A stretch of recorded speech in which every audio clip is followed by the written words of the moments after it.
अगर आपको अध्यात्म की ऊंचाई पर चढ़ना है तो एक शब्द याद कर लीजिए, सहनशीलता, तितिक्षा। इसको सदैव जीवन में, एक श्लोक गंगा किनारे हमें जीने की सामर्थ्य देता था। जब कभी हमें प्रतिकूलता दुख प्राय मिलते ही थे तो ये श्लोक, यम ही न व्यथ्यन्ते ते पुरुषम पुरुषर्षभ सम दुखा सुखाधीरम स्व अमृतत्वाय कल्पते। वो अमृत पद का अधिकारी हो जाता है जो आए हुए सारी व्यथाओं को, दुखों को मौन होकर सह लेता है, वो भगवान को प्राप्त होता है। जहां कोई कष्ट होता, बस यम ही न व्यथ्यन्ते ते पुरुषम पुरुषर्षभ सम दुखा सुखाधीरम स्व अमृतत्वाय कल्पते। हमें सहना है, हमें भगवत प्राप्ति करनी। अरे छोड़ो, इसने मारा, इसका कर्म जाने, चलो आगे, चलो आगे बढ़ो। भूख प्यास गर्मी सर्दी मान अपमान दुख सुख, ये सब इस मार्ग के यात्री को मिलते ही है। और जो इसको सह गया वो जगत पावन करने वाला महात्मा बन जाता है। वो मम भक्ति युक्तो भुवनम पुनातु, लोक के लोक को पावन कर सकता है जो भगवान के चरणारविंद में अपने चित्त को अर्पित कर दिया। जितना दुख पड़े प्यारे, किसी से मत कहो, किसी से मत, चुपचाप मौन होकर सह जाओ। तुम्हारा स्वामी विधान करके तुम्हें दुख भेजा है तो बहुत बड़ा उसमें कोई सुख है।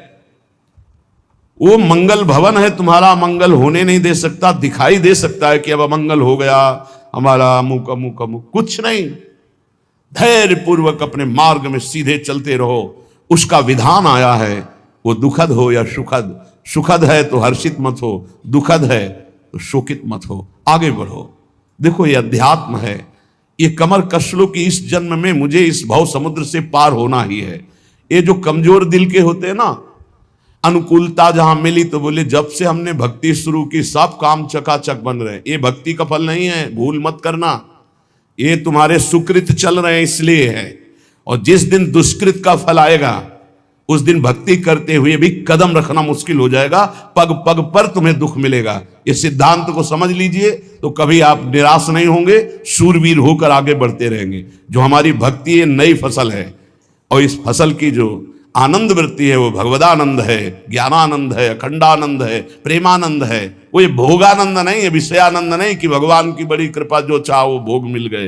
ये सुकृतों के फल है। ये सुकृत और दुष्कृत दोनों को यही नष्ट कर दो और निकल चलो भगवान की परम धाम में, जहां नित्य सेवा सुख का आनंद सहचरियां ले रही है। श्रीपाद कह रहे, संतर्जयस ताड़यन, कोई मुझे बहुत डांटे, भर्त्सना करे और ताड़यन, पिटाई भी कर दे, मुझे कुछ कभी शिकायत नहीं करनी प्रभु से। देख रहे हैं ना, वो उन्होंने विधान किया है ना कि इसको पीटो, तो हम चुपचाप पीट लेंगे, किसी से नहीं कहना। रहीमन मन की मन व्यथा रखिए मन में गोए, सुनिठ ले हैं लोग सब बांटने। इसीलिए असंगो हम, असंग किससे कहें अपने दुख सुख की बात। अपना दिल तो दिलवर को दे दिया, जो बीते सो दिल तो उनके पास है, वो तो जाने दुख सुख की बात, हम क्या जाने। हम तो बस आपके हैं। मौन, अपने विषय में न सुख की बात करे न दुख की। मौन, बात करे तो प्रभु की करे, नहीं तो मौन।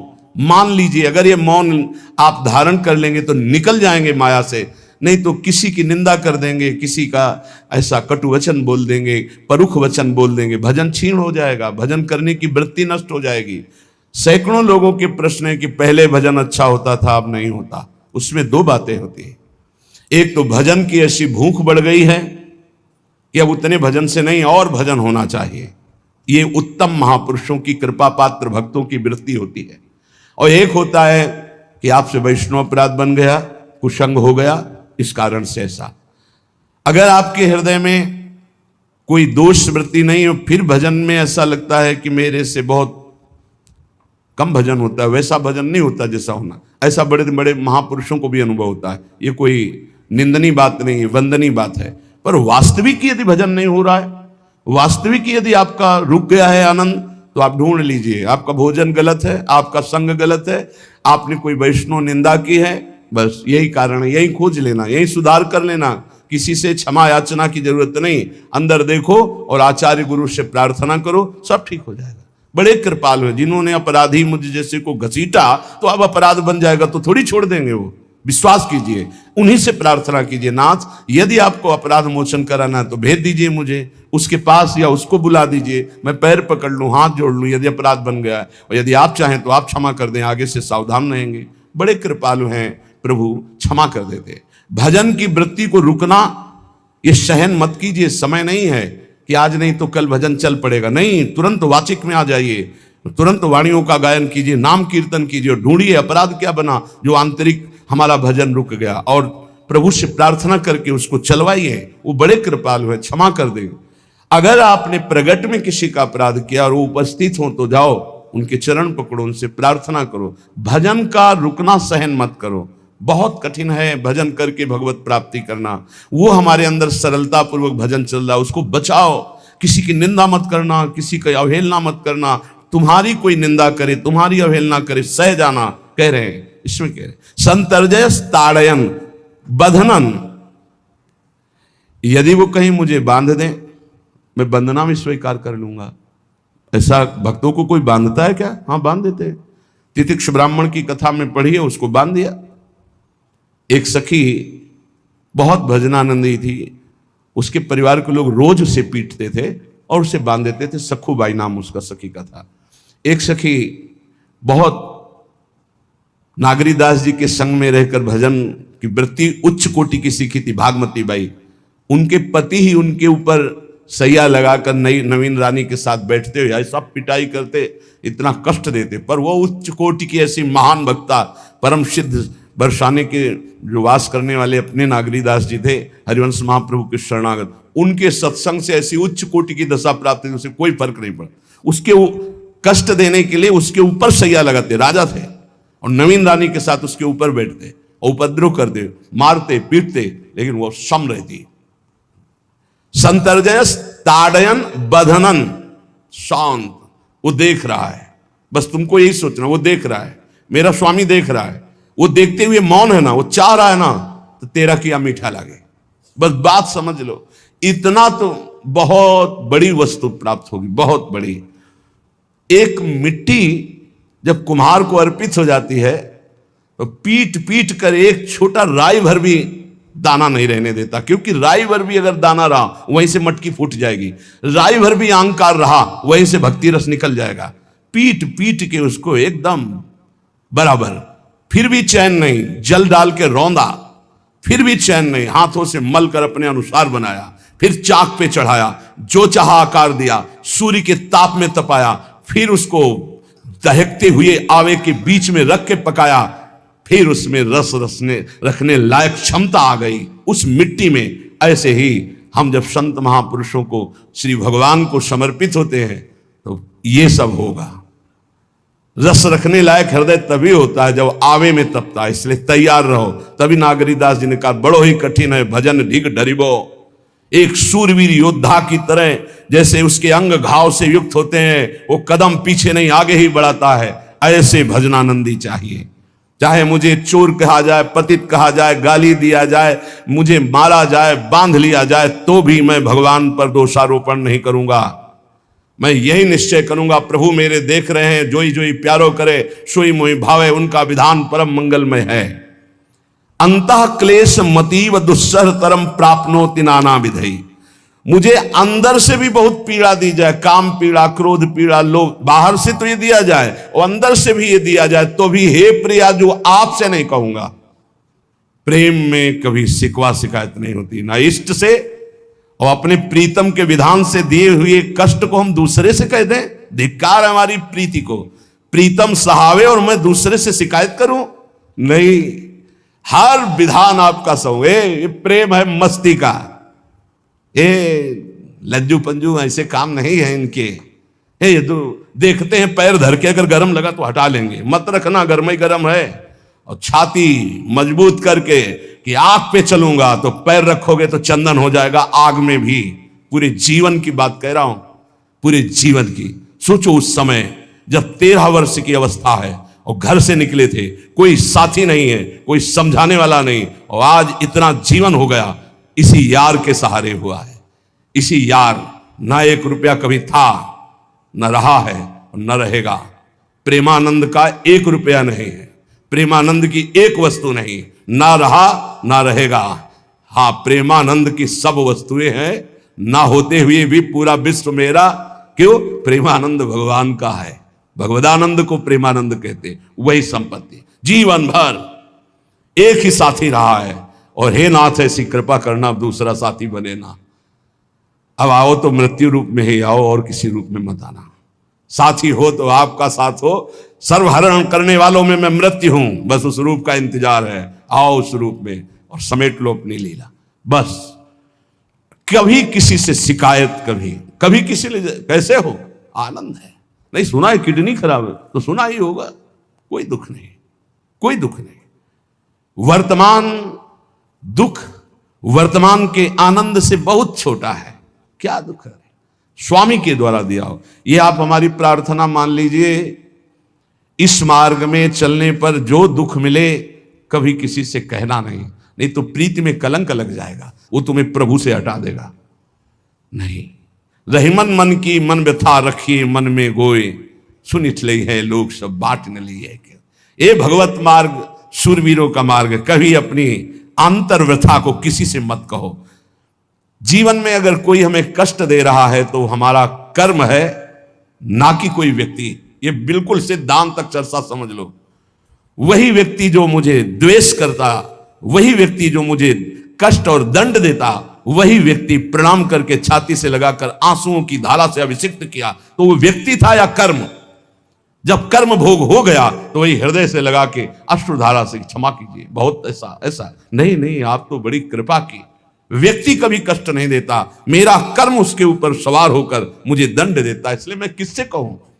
अपनी जबान से दांत कट जाए तो किससे कहूं? ये जो दांत, इससे जबान हमारी पीड़ा को किससे कहूं? अपने हाथ से चोट लग जाए किसको कहूं? ऐसे सब आत्मस्वरूप हैं, हमारा कर्म ही उनके ऊपर सवार होकर हमें दंड दे रहा है। इसलिए भाई, श्रीपाद का सिद्धांत जो कह रहे कि अगर भगवत प्रेम प्राप्त करना है तो मुंह बंद। 22 बाजार में कोड़े मारे गए, एक बार भी श्री कृष्ण से नहीं कहा। पूज्य भाई जी महाराज के जीवन कष्टमय है, कभी श्री कृष्ण से नहीं। बाबा नहीं सह पाए, बाबा ने श्री कृष्ण से कहा, श्री कृष्ण चंद्रजू से, ये क्या है, इतना कष्ट क्यों दे रहे हो उनके शरीर को? तो मुस्कुरा दिए, बोले मैं नहीं दे रहा हूं, ये तुम्हारे कर्म का फल भाई जी भोग रहे हैं। ऐसा? बोले हाँ। सीधे अस्पताल गए, भाई जी से कहा, ये आप हमारा प्रारब्ध क्यों भोग रहे हैं? तो कहा, आज ये कौन सा खेल रच रहे हो बाबा, क्या बात कर रहे हो? जीव का अपना कर्म भोगना होता है या किसी और का निजीकृत कर्म भोग? तो उनका, आप हमको बहका नहीं सकते, हमें परम तत्व से पता चला है कि आप हमारे कर्म। तो हंस दिए भाई जी और बोले, देखो हमें कोई फर्क नहीं पड़ता, आपको फर्क पड़ जाता। आप चढ़ो, जिस साधना की चढ़ाई पर चढ़ रहे हो चढ़ो, मंगलमय श्री कृष्ण तुम्हारी यात्रा को पूर्ण करें। हम तो अस्पताल में पड़े पड़े प्रिया प्रीतम के साथ खेल रहे हैं, कोई फर्क नहीं पड़ रहा। ये बड़े महापुरुषों ने अपने कष्ट की तो बात जाने दो, दूसरों के कष्टों को लेकर भोगाए। हम जरा सा कष्ट आ जाए तो बोले हमारी अंदर श्रद्धा थी अब खत्म हो रही क्योंकि कष्ट आने लगा। उसमें भगवान का क्या दोष है? वो तो बड़े कृपालु हैं कि ऐसे पापात्मा होने पर भी मुझे महात्माओं का संग दिया, धाम का वास दे रहे, नाम जपवा रहे हैं। अब हमारे पूर्व प्रारब्ध हमें कष्ट दे रहे हैं, इस समय भी वो हमें दुलार कर रहे हैं। जीव समझता नहीं, केवल दोषारोपण भगवान और भगवत मार्ग पर कर देता है।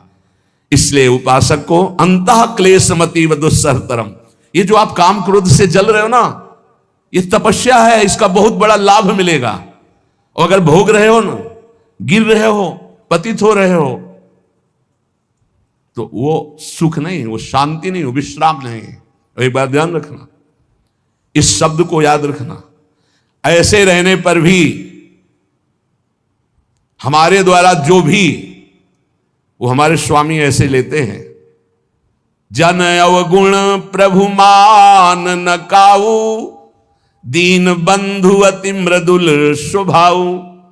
कल शाम के पूज्य परमहंस राम मंगलदास जी की वाणी का चिंतन हो रहा था, उसमें कह रहे हैं कि जो 30 मिनट भगवान नाम कीर्तन कर लेता, मेरी बात पर विश्वास रखना हो, उसको भगवत प्राप्ति होगी। 24 घंटे में 30 मिनट नाम कीर्तन कर लेता है और अन्य समय विस्मरण रखता है, तो 30 मिनट का नाम कीर्तन उसे भगवत प्राप्ति करा देगा।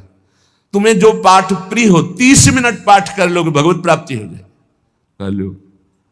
और बहुत पहुंचे हुए महापुरुष जिनके चरणों में अपार श्रद्धा है, आप लोग तो रात दिन लगे, आपको भगवत प्राप्ति नहीं होगी। चूक हो जाएगी तो जन अवगुण प्रभु मान न काऊ, दीन बंधु अति मृदुल स्वभाव। अग्नि की ज्वाला के समीप रुई का पहाड़ कितनी देर टिकेगा? कितनी देर टिकेगा? उसके ताप में झुलस जाएगा। ये अग्नि की ज्वाला है भगवान नाम कीर्तन, भगवत यश गुणगान। तो जैसे किसी को लगे कि वो नाम जब भी करता है वो रुचि पूर्वक पाप करता है, असंभव। नाम जापक रुचि पूर्वक पाप कर ही नहीं सकता, उसका हृदय जलेगा पक्का। आप जप करके देख लीजिए, आप जप कीजिए नाम और फिर आपसे पाप जब बनेगा तो आप फिर हालत अपनी देख लीजिएगा, बार बार हृदय जलेगा, नहीं नहीं नहीं। तो एक दिन वो नहीं सिद्ध हो जाएगा और आप निर्विकार हो जाएंगे। इसलिए अंतः क्लेश, अगर बुद्धि मति वो अति अंदर क्लेश आ रहा है, कभी काम आ रहा है, कभी क्रोध आ रहा है, कभी लोभ आ रहा है, कभी मोह आ रहा है, ये आता रहेगा जब तक भगवत साक्षात्कार नहीं होगा। ऐसा मत समझो कि 2-4 महीने जब करेंगे तो हम सिद्ध हो जाएंगे, ये आता रहेगा। ये बहुत भागवतिक शक्ति से संपन्न है विकार, कोई साधारण नहीं है कि तुम माला जपोगे वो नहीं आएगा, माला जपते समय ही आएगा वो। ये भागवतिक शक्ति से संपन्न है। काम क्रोध लोभ मोह तब त्रिभुवन को परास्त कर रहे हैं, ये भगवान के पावर से शक्तिमान है। तुम्हारा अहंकार जब गलित हो जाएगा तो इनका आना ही बंद हो जाएगा। जब तक अहंकार रहेगा तब तक ये आते रहेंगे। तो जो तुम्हारे अंदर जलन हो रही, मत कहो किसी से, सह जाओ, यही तपस्या हो जाएगी, यही भगवान की प्राप्ति का हेतु हो जाएगा। प्रभु के लिए थोड़ा कष्ट सहकर आप आगे बढ़कर देखिए वो कितना आपको प्यार देते हैं। यही कष्ट सहना है, आंतरिक विकारों को सहना, बाहरी प्रहारों को सहना, कभी किसी से ना कहना, ये भक्तों का स्वभाव। मौन, इसीलिए वाणी से मौन, कुछ ना बोलना। हमने एक संत भगवान को देखा, 22-23 वर्ष पहले वृंदावन में कच्चा मार्ग था, एक बोरा रखते थे ऐसे, पागलों जैसा भेष था। तो जब रात्रि के 11 बजे वापस यमुना किनारे से प्रसाद पाके यमुना किनारे गए, यमुना किनारे से जब लौटते थे तो उनको देखते थे अकेले वो बैठे रहते थे। उनकी मुद्रा देख के लगता था भगवदानंद में डूबे हुए हैं। नजदीक बैठे, बोरा उठाया, चल दिया। अमित पीछा छोड़ने वाले थे नहीं, पीछे तो उनका क्या बात है, क्यों पीछे हो? अब संत वेश हमारा भी तो मर्यादा से ही बोलेंगे, वो कुछ नहीं, केवल जानना चाहते हैं आपको। तो कालीदय की इधर एक तमाल का पेड़, जो श्वेत रंग का एक वृक्ष है, उसका मुझे नाम नहीं याद आ रहा, गुलर जैसा, और वो तमाल में लिपटा हो, अब भी है। दाहिनी तरफ है ये जो खाली जगह पड़ी ऊंची, जो अपने दाहिनी तरफ बर्फ फैक्ट्री के आगे जाते हैं, उसी के नीचे बैठ गए। तो हमने पूछा, आपकी स्थिति देखकर मुझे लगता है आप हर समय भगवदानंद में डूबे रहते हैं। बोले जब लगता है तो प्रश्न क्यों करते हो? हमको आपकी वेशभूषा देखकर। तो बोले जगत से बचने के लिए ये वेशभूषा है।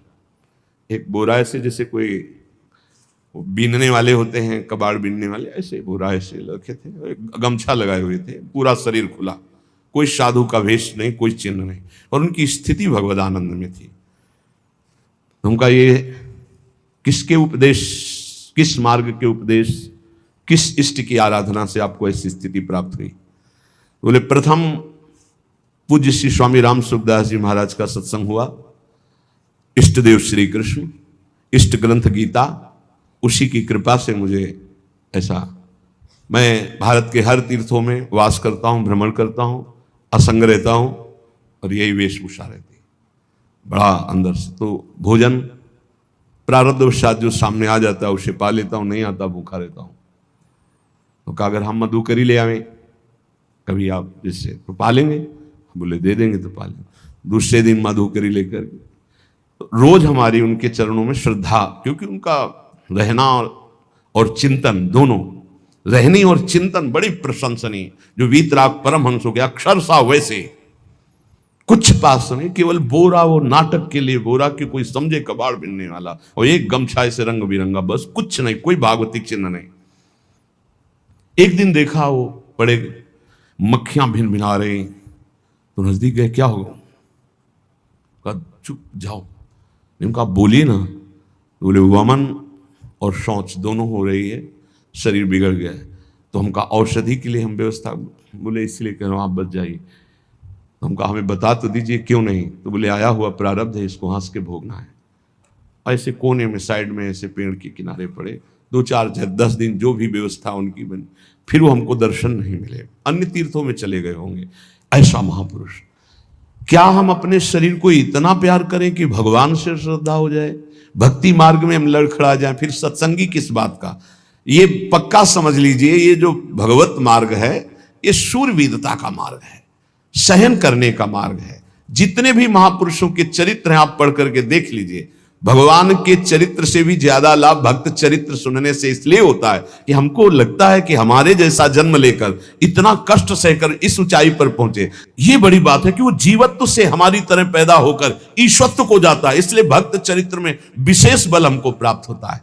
क्या क्या कष्ट सहते, और आप खुद देख लीजिए, आपको जितना कष्ट है उससे बड़ा सुख है कि नहीं, अंदर देख लीजिएगा तो इसी से अनुमान लगा लीजिए। जितना बड़ा कष्ट उससे कई गुना बड़ा सुख भगवान देते हैं, तभी वो उनका यश गाते रहते हैं। ऐसे थोड़ी होता है कि हमारे भगवान का हम भजन करते हमारे साथ न्याय नहीं हुआ। न्याय तो सही बात नहीं हुआ, नहीं तो तुम्हारी दुर्गति हो जाती। सही बात में उन्होंने न्याय नहीं किया, पक्षपात किया है तुम्हारा।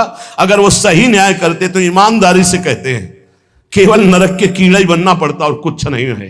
खूब देख लो, डबल चेहरा होता है, एक सामने का चेहरा देख रहे हो और एक एकांत का चेहरा होता है, डबल चेहरा होता है। और भगवान डबल रखो चाहे तिबल, सब देखते हैं। सब हम बैठे हुए देख लो ईमानदारी से वृंदावन की भूमि में, एक चेहरा है जय श्री राधे और एक चेहरा है जो राक्षस है अंदर बैठा। देख लो, अंदर देख लो, बिल्कुल इस समय सीसी कैमरे में हो, अंदर देख लो, एक राक्षस बैठा है और उस राक्षस ने जो जो करवाया आप लिखो रजिस्टर में, तुम्हें याद है जितना, और इसके बाद आप न्यायाधीश बनो, फिर आपकी क्या दुर्गति होती उसका। इससे ऐसे होता है, हे प्रभु तभी त्राहिमाम मचता है, तब उनकी कृपा नजर आती है कि बोले भगवान ने न्याय नहीं किया। हम कहते हैं सच्ची बात तुम कह रहे हो प्यारे, न्याय नहीं किया इसीलिए बचे हुए हो। अगर वो न्याय कर देता, पक्षपात ना लेता तुम्हारा, तब तुम्हारे होश उड़ते, चाहे जो कोई हो, अपना रजिस्टर जांच के देख लो। इसलिए कहते हैं कि सबकी जीवनी शुक्ल पक्ष की लिखी जाती है, कृष्ण पक्ष की तो केवल उसी की छाती जानती, दूसरा नहीं।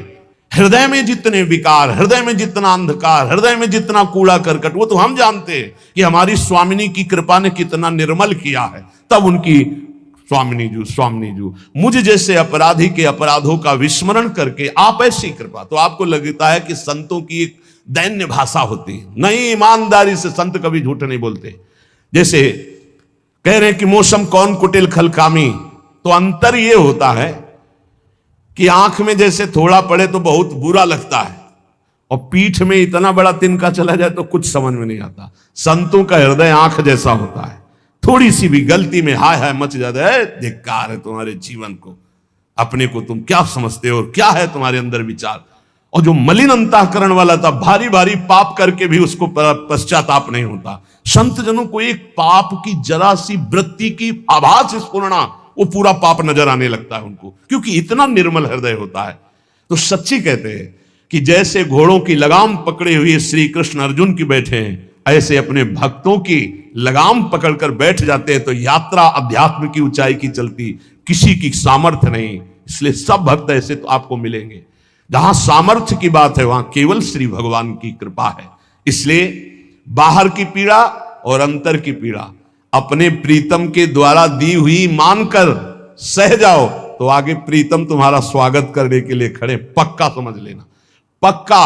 और वो देंगे ये पीड़ा, क्यों देंगे? इसी पीड़ा में पता चलता है कि तुम्हारे मन की सुई किधर जा रही है। प्रताप राय जी महाभागवत थे, बड़ा चरित्र है। उनके यहां एक व्यापार चलता था कुल परंपरा से कि आपको अगर रुपए की जरूरत है तो आप अपना स्वर्ण आभूषण या कुछ रख जाइए गिरवी और रुपया ले जाइए, और ब्याज से तो रुपया दे जाइए, अपने मूल गिरवी ले जाइए जो रख के गए हो। यही उनकी कुल परंपरा से था। तो उसी के आधार पर वो कुल परंपरागत कर्म कर रहे थे, निरंतर नाम जब भगवत आराधन में मगन। अब नाम जब भगवत आराधना और ईमानदारी से कार्य, तो बड़ा सब खूब धन संपत्ति, बहुत आनंद, और भक्तजनों के खूब भोजन होते, भंडारे होते। तो जो चिढ़ने वाले जलने वाले लोग हैं वो जलते थे कि करता तो ये कुछ है नहीं, खूब जय जय मच रही है चारों तरफ, इसको नष्ट किया जाए। ये किसने बीज बोया? अरे बोले दुष्ट स्वभाव ने। नहीं नहीं नहीं नहीं, भगवान ने। किनको हुस्काया? डंडे को। क्यों? अब झंडा फहराओ, मेरे भक्त के यश का। उनके हृदय में जलन हुई। वहां का काजी और मिल गए 3 लोग और उन्होंने कहा कि इसको नष्ट किया जाए। बोले बस आप सहयोग दो, नष्ट तो पक्का। बोले कैसे? बोले प्लान तो सब हमारा बन गया है। अब झोली में कंकड़ भरे। प्रताप राय जी, बेटी का ब्याह है, 10,000 मुद्रा चाहिए। बोले गिरवी? बोले है, स्वर्ण मुद्राएं। अब वो इतने ईमानदार, विश्वास, बोले बॉक्स रखा रहता है, उसी में रख दो, दस्तखत करो, 10,000 रुपये लो, ब्याज से दे जाना, अपना ले जाना। थोड़ी देर बाद दूसरा आया ऐसे, फिर तीसरा आया, वो तो उनका व्यापारी था। 5 दिन बाद वापस आया और काम बन गया, ब्याज सहित ये रुपये लो, हमारा आभूषण वापस करो। बोले जहां रख गए थे वैसे उठा लो। बॉक्स से उठाया ऐसे, अरे देखो कितना नाटक करता है, माला जपता है, भगत बनता है, हमारे स्वर्ण आभूषण हटाकर कंकड़ पत्थर भर दिए। अब लोग तो आश्चर्यचकित हो रहे थे कि ये भगत जी तो ऐसे है नहीं। इतने में दूसरा आया, उसने भी वही नाटक शुरू। तीसरा आया, उस अब तो पक्का हो गया कि पाखंड करता है। लोगों की श्रद्धा को कपूर कहा गया है।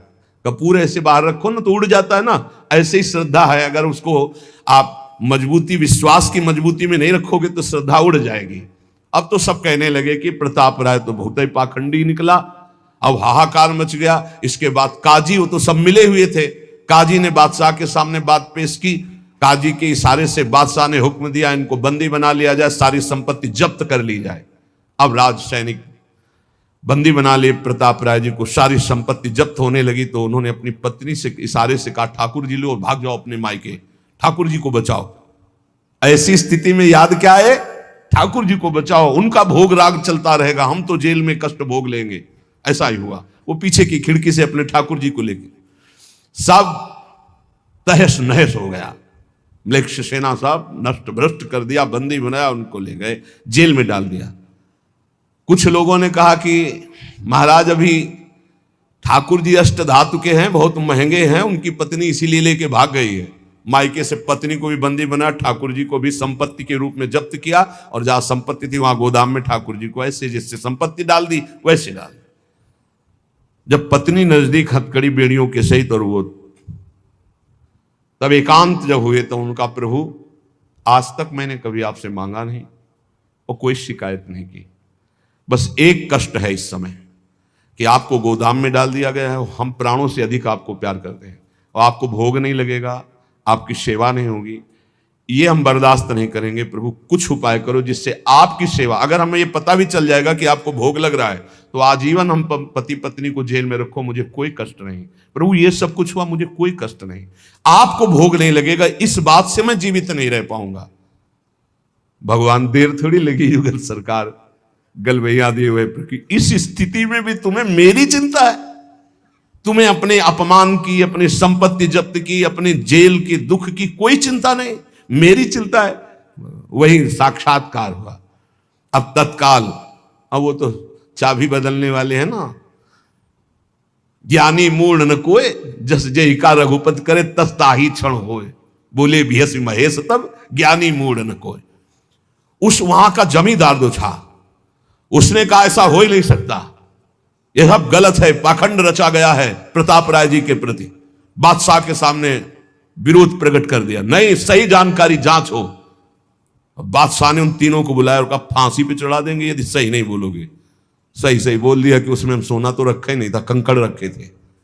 काजी की ये सब बात थी। काजी को दंड दिया गया, तीनों को बंदी बना लिया गया, प्रताप राय जी को पूरा नुकसान सहित सब अर्थ दिया गया और बड़ा सम्मान किया गया। फिर जीवन, ये घटनाएं भक्तों के जीवन में आती हैं, किस लिए? भगवत साक्षात्कार कराने। भगवत साक्षात्कार जेल में प्रताप राय और उनकी पत्नी को हुआ।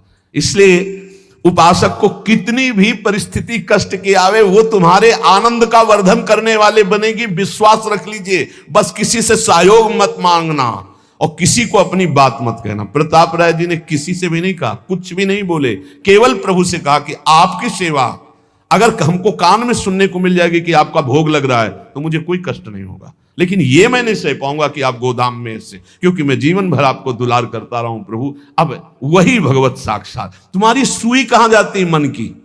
कष्ट की स्थिति में कोई मित्र, कोई रिश्ते नातेदार, कोई पावर काम आता है या भगवान की तरफ जाए। अगर भगवान की तरफ तो जीत गए, और अगर संसार की तरफ ऐसे भी मिलने, आप बिल्कुल फोन कर देना, हम तुम्हें अमर कर देंगे, नहीं फाड़ के फोन नंबर फेंक देना, कि हम रखेंगे भी नहीं ऐसा नंबर। जब कोई नंबर नहीं होता तब हरि का नंबर लगता है।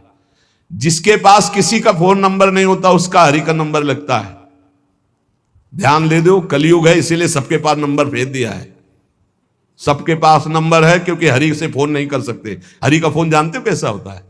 जब आर्थ होकर अनाथ भाव से असरण कोई नहीं मेरा, तब हा नाथ, वो फोन नंबर। भाव से मुझको पुकारे तो भाव से बेड़ा पार है, भाव पूरित टेर ही करती मुझे लाचार है। भाव बिना भगवान आवाजें नहीं सुनते, भाव सुनी पुकार भगवान नहीं सुनते। भाव कब आता है? बाजार में थोड़ी मिलता है। किसी से हमारा संबंध नहीं। ये जीतना है तो ये बातें पकड़ लो सत्संग की। कोई विपत्ति दुख आने पर अगर किसी का नंबर आपको याद आवे कि अगर हमें विपत्ति आएगी तो कौन सा नंबर याद आएगा? बोले अमुक का, उसको डिलीट कर दो। नहीं, अमुक का नंबर नहीं रखेंगे हम, श्री जी का। श्री जी का नंबर क्या है बताया तुम्हें? क्या है? बस कोई नंबर नहीं तो श्री जी का नंबर है। हे लाडली, हे प्रिया जी, कोई है ही नहीं, अब अपना कोई है ही नहीं तो कौन है? सच्ची बताते हैं, एकदम नंबर। 1 घंटी में फोन उठा लिया जाता है, 1 घंटी। गजेंद्र ने जब देखा कि कोई मेरा सहयोगी नहीं, हारी री नहीं पहुंच पाया, काम हो गया। हरि पूरा नहीं कर पाए, काम हो गए। गोविंद यही प्रकट हो गए, वस्त्रावतार। ये नंबर है हरि का। जब तक पांडवों की तरफ, भीष्म की तरफ नंबर नहीं लगा, दांत तक पकड़ा नंबर नहीं लगा, और जब छोड़ दिया कहा गोविंद, बस नंबर लग गया। ये है भगवान को पुकारना, ये है भगवान तक आवाज पहुंचाना। कोई हमारा नहीं, यही तो हमारी साधना है। और यहां मार नंबर लिखे चले जा रहे हैं, व्यवहार बनाए चले जा रहे हैं, डायरी बनाए चले जा रहे हैं, इतने नंबर। अरे ये सब क्या करोगे? ये सब नरक पहुंचाएंगे नंबर। एक केवल हो हरि शरणम, बस सब काम बन जाएंगे। बोले नहीं, सहयोग होता है। इससे क्या सहयोग होता है? अगर बात बिगड़ जाए तो अंगरक्षक ही सूट कर देता है, और कौन? अंगरक्षक ही सूट कर देता है। अगर वो चाबी बदल जाए ना तो रक्षक ही भक्षक बन जाता है। किससे रक्षा चाहते हो? जो काल का भी शासन करने वाला है उससे रक्षा चाहो। देखो सच्ची बात, ये केवल प्रवचन नहीं कर रहे, हृदय की बात कह रहे। मान लीजिए मेरे प्रभु ऐसे, कोई महान नहीं है, वो जिसको महान करते हैं वही महान हो जाता है प्यारे। ऐसे हाथ हटा ले तो सब हान ही हान है, कोई महान ही नहीं है, महान नहीं। वो हटा ले तो बस उन्हीं से महान है। सच्ची कहते हैं उन्हीं से बहाल है। दबी बात खुल जाए तो असलियत समझ में आ जाए, और वो जानते हैं, और वो जानते हुए हमें नमस्कार करवा रहे, प्रणाम करवा रहे, भोजन दिला। अरे जय बोलो उनकी। हमारे साथ भगवान ने क्या किया? तुमने भगवान के साथ क्या किया? कितनी कृपा की भगवान ने। इतने अपराध का दंड जानते क्या होता है? पूरा जीवन बर्बाद हो जाए। और यहां पूरे जीवन अपराध कर रहे हैं, जीवन आबाद किए हुए हैं ऐसे प्रभु के प्रति। ये हम इसलिए कह रहे हैं, जो कहते हैं ना हमारी भगवान पर श्रद्धा नहीं रहेगी तो तुम्हारे ऊपर हमारी श्रद्धा नहीं रहेगी। देखो ना कहां श्रद्धा लायक हो तुम, क्या हो तुम। ये हम असलियत कह रहे हैं। ऊपर से चिकना चुपड़ा, अंदर से सब गंदा होता है। भगवान बचावे, नहीं तो मना खष्टान इंद्रियाणी प्रकृति स्थान कर सती। दुर्गति वाले काम होते हैं, दुर्गति वाले। आप जो भी देख रहे हो केवल कृपा देख रहे हो। अगर वो कृपा हट जाए तो कुछ नहीं देखने लायक किसी में भी। जहां कहीं कुछ भी है वो मति की रति गति भूति भलाई। जब जेहि जतन जहां जेहि पाई, सो जानो सत्संग प्रभाव। लो कहूं वेद न आन उपाऊ। इसलिए हम कहते हैं ये मत कहो मुझे भगवान पर श्रद्धा नहीं रह गई। भगवान की इतनी कृपा है, हम कैसे तुम्हें बताएं। कृपा ही कृपा है कि वो न्याय ठीक से नहीं करते। किनके साथ? एक बार जो कह दे राधा, एक बार हरि, एक बार कृष्ण, तो पक्षपात ले लेते हैं। अगर पक्षपात ना लेते, ठीक से न्याय करते, तो करोड़ों कल्प रो नरक मिलता, फिर भी उद्धार नहीं होता। ऐसे आचरण सबके अंदर है, देख लो। 15 मिनट के अपराध से जीवन भर आपको भारत की जेल में सड़ना पड़ेगा। वैसे कितने अपराध हैं उनका जिनको तुम इस कानून से अनुमान लगा सकते हो। वैसे कितने अपराध किए, लेकिन स्वामी ने कभी एक चाटा नहीं लगने दिया और निकाल करके आपको परम पद की तरफ ले जा रहे। कृपा नहीं दिखाई दे रही? तुम सत्संग, नाम जप, भगवत यश गायन, भगवत लीला, भगवत धाम, ये तुम्हारी साधना का फल है क्या? ये कृपा का फल है। तुम अपने को देखो और कृपा को देखो तो यही बलिहारी जाएगी कि जास कृपा नहीं कृपा आघाती। जिनकी कृपा कृपा करने से आघाती ही नहीं है। इसलिए अंतः क्लेशमति व दुस्सहतरम प्राप्नोति नाना विधि। नाना विधान से यदि अंतर बाहर कष्ट मिले तो चुपचाप सह जाना, राधा राधा राधा। आगे बढ़ोगे तो भगवत प्राप्ति हो जाएगी।